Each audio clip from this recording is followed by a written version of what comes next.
Hello everyone. Today we'll be tracing the development of the chanson in France and Belgium in the Renaissance era. Now if you're like me, that word can have a lot of different meanings. To clear up any confusion, let's define what we're talking about.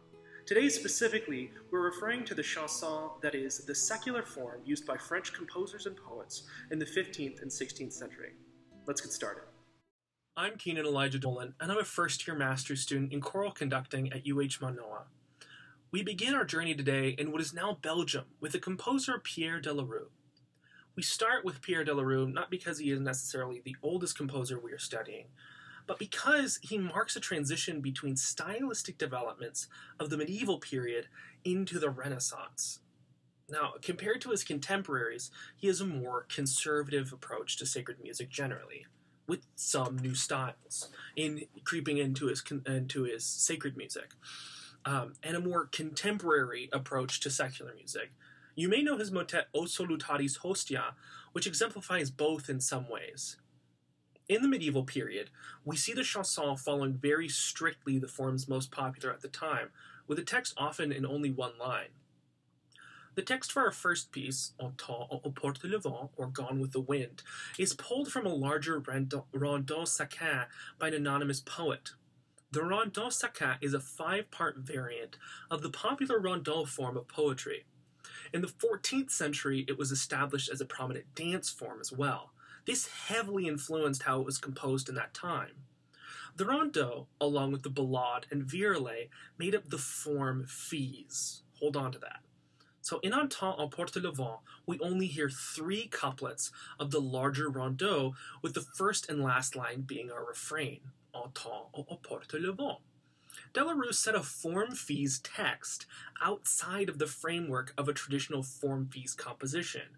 No, it didn't follow the poetry exactly, and it only used a portion. So a medieval form fees chanson would have only given the text to one voice, and it would not have had an SATB setting. Delarue knew well these compositional boundaries and chose to cross them. This abandonment of form, while grouping voices together, lays the foundation for the later development of the Parisian style of chanson, popularized just after Delarue's death around 1520. As we watch and listen, pay particular attention to the pairing of voices, imitation between pairs, and any evocation of wind that you think you might hear. Please enjoy.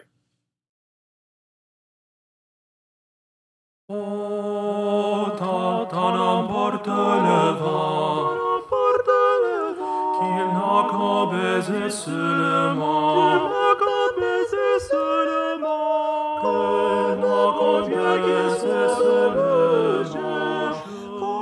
combien qu'il soit donné des bouches, donne la touche, donne la touche, y mettre son consentement, y mettre son consentement, y mettre son consentement, y mettre son consentement, y mettre son consentement,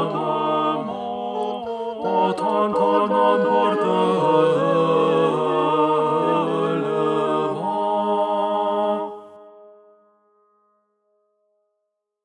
Hi, my name is Bryson Terazono, and I'm going to walk you through the first few steps of tracing the development of the chanson. At this point in time, we start to see the use of pervasive imitation. This is a technique where all voices use the same material in a sequence, and this was taken from the imitative styles of motets. We're going to hear this imitative technique in the chanson titled Nymphes de Bois by Josquin des Prés. But before we do that, let's talk a little bit about the composer. So Josquin des Prés was an early Renaissance composer and had a role in the development of imitative polyphony. And on a side note, he was also known for composing some, but not all, of his pieces with a mathematical approach to create this notational puzzle. But that's not the focus of our piece today. So, Nymphes de Bois is actually a lament to Jean Ockeghem, his predecessor. Des Prés honors Ockeghem by utilizing elements of his style, And these elements include a complex counterpoint and low registered voices. So we'll be showcasing two portions of this piece for you. In the opening, we immediately hear imitation through the passing of text. And in this text, he calls out to the nymphs, or the singing goddesses of the woods, to change their voice into piercing cries, for death is the most awful tyrant. And this is referring to the passing of Akagen. And in the second half, something actually interesting happens. Desprez calls by name several prominent composers of his time and says, "Weep great tears from your eyes, for you have lost your good father." And ends with a funeral text saying, "May he rest in peace, amen." For me personally, this piece functions like an intentional breath, where the opening is like an exaggerated inhale, and the ending is like a sigh of grief or a much needed come down. So in the piece, it immediately starts with this pervasive imitation, and the text just keeps flowing, and there are very little cadences, and the cadences that do happen are actually very, very subtle. And so we never really catch a break until the end of the piece at measure 59 or 56, I believe, right? And at measure 56, we finally experience clarity of text and of pulse of rhythm. And if you look at the contour of the five voices, they literally walk down the staff together, and to reach an amen, for us to experience this much needed calm down after all of that pervasive imitation. Thanks for listening. I hope you enjoy this piece, Nymphs de Voix by Josquin Desprez.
Hi, my name is Miguel Cadoy III, and we're going to continue our journey of tracing the development of the chanson with another piece composed by Josquin Desprez called El Grilo. Now, as new compositional ideas began to emerge during this humanistic time and the early Renaissance era, Desprez ventured into a new type of chanson using the programmatic style. And in programmatic music, a narrative is set featuring onomatopoetic sounds. And what an onomatopoetic sound is when a word is formed that imitates the sound made by or associated with its referent. In this case, it is the el grillo, which is the cricket. The use of onomatopoeias is groundbreaking as it allows composers to take these newly formed words and enhance their compositions. And we still see onomatopoeias being used today. As previously mentioned, el grillo translates to the cricket, and this piece incorporates lively homophony and tongue-twisting onomatopoeias that reflect the rhythmic movement of a cricket. Now, going back to the ideas of humanism, we can see a cricket being written by ancient philosophers like Plato. And in Plato's Phaedrus, Socrates talks about these cicadas. Now, the cicadas were once men. These men would sing all day and all night and forget to eat and forget to drink and eventually died. But because of their faithfulness, the muses turned them into cicadas or crickets and allowed them to sing all day and all night. Now, that first line in the song, El Grillo Bon Cantero, translates to the cricket is a good singer. So we can see ideals of humanism in this piece. Now, looking at this piece a little further, musicologist Dr. Grantley MacDonald of the University of Oxford states in an article that although this piece on an outer level talks about a cricket, on a deeper level, one could interpret Desprez's use of puns, which, by the way, humanists loved at this time, and as well as Desprez's use of text painting. Oftentimes, this song might be interpreted to have erotic subtext. This piece is a great selection to program to introduce the music of the early Renaissance era. Noting the poetic layering, collegiate choirs will be able to discuss and analyze the double entendre or the double meaning of the text. And although that exercise may not be appropriate for high schoolers, this piece can provide a discussion about the onomatopoetic features. The homophony of this piece provides a stable foundation for beginner singers, yet introduces intricacies of rhythmic movements with the quickness of the text. So, please enjoy Josquin Desprez's El Grillo.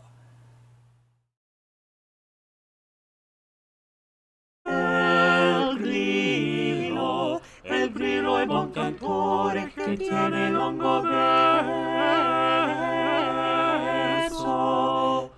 Dale, beve, grillo, grillo, canta, canta, dale, beve, grillo, grillo, canta. El grillo è buon cantore che tiene lungo verso.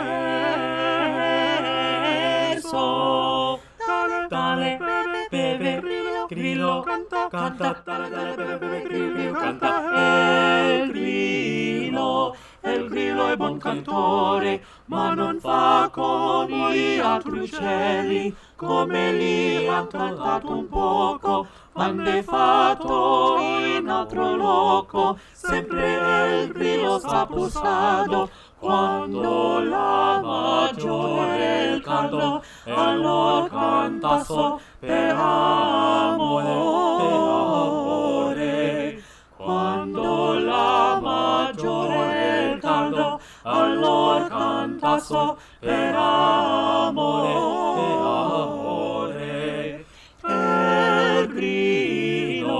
El grillo è buon cantore che tiene lungo verso. Dale, beve, grillo, canta, canta, dale, beve, grillo, canta. El grillo è buon cantore. El grillo è buon cantore.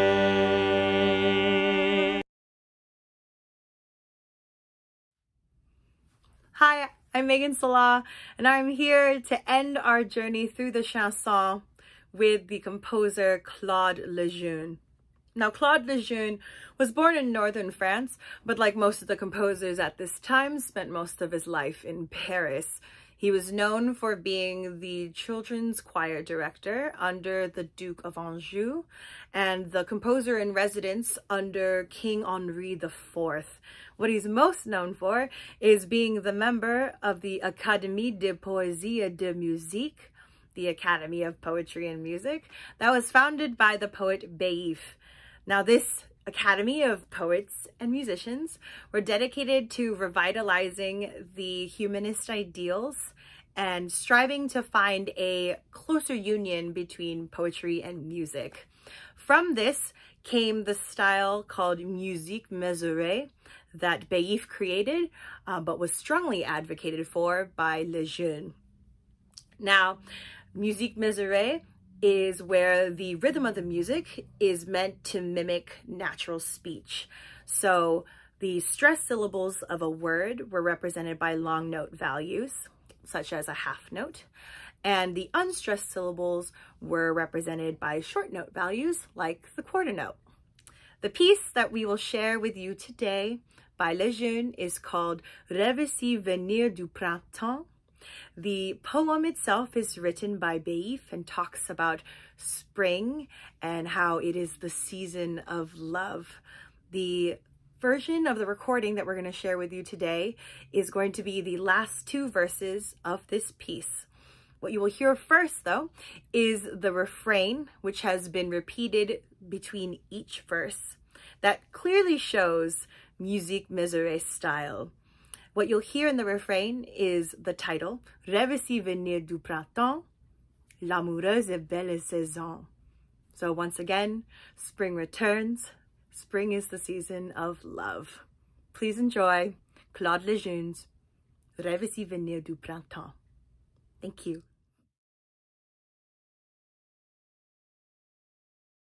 Réveillez venir du printemps, l'amoureuse et belle saison. Devenus les fils copies dans l'univers s'aimant de ce trait. Des enflammes réchauffés, animaux qui volent dans l'air, animaux qui rampent en chant, animaux qui nagent au fond. Ceux qui m'aiment ne sont pas amoureux, c'est fort de plaisir. Réveillez venir du printemps, l'amoureuse et belle saison. Rions si nous cherchons les émerveilles du printemps.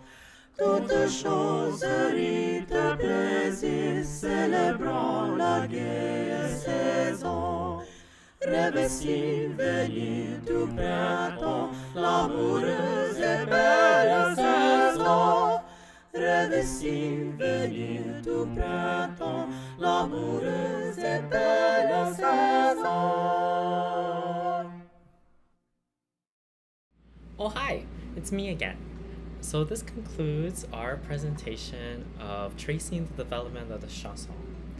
I hope you enjoyed the pieces we created for you and hopefully gained a little deeper understanding of the chanson, or even more so an appreciation for them. From Megann, Salā, Keenan, Dolan, Miguel, Cadoy, and myself, thank you so much for your time and stay safe and be healthy.